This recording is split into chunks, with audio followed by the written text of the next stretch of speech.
used to talking on a microphone. As an experienced teacher, I can talk really loud.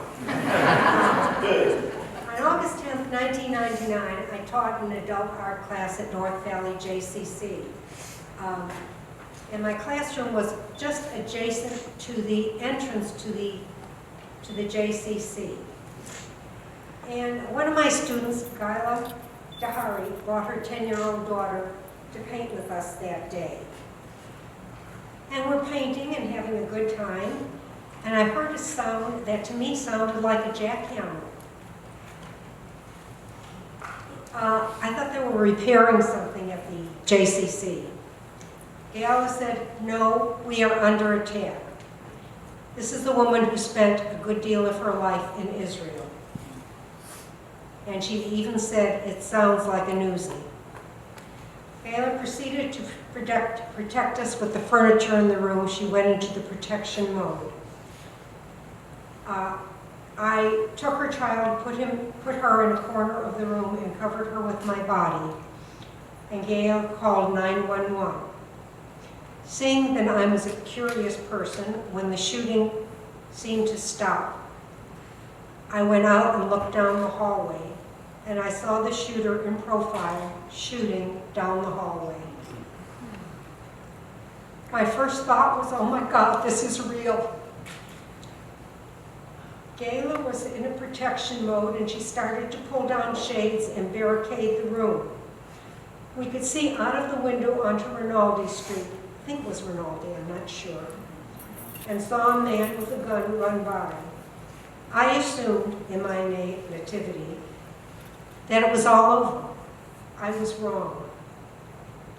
I ran out of the room and saw the receptionist bleeding, and she said she was okay. And I looked down the hallway, and I saw a child lying in a pool of blood. He was several yards and in sight of the open door to the entrance to the JCC. I ran to the child, knelt down, and tried to stop the bleeding, held his hand, and spoke to him. I said I would stay with him till his mommy got there. I asked his name, and I couldn't understand a word he said. Then Gayla came out, and she brought something that we could help stop the bleeding with. And she also had new first aid, and she helped me with it. I looked around, and I could see right out of the JCC entrance, and I could see the firemen standing there with the gurney and the police, and I'm screaming, "We're losing him! We're losing him!" I'm very loud when I can be. And I was probably crying, as hopefully I won't do right now.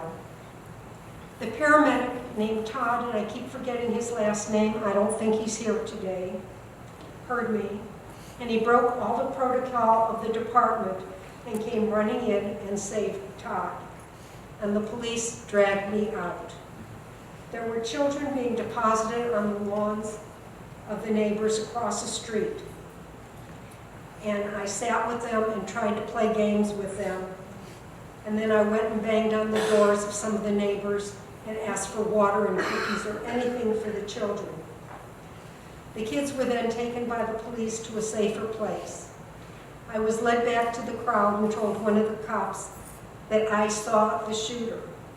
They took me to a trailer and had me identify the weapon.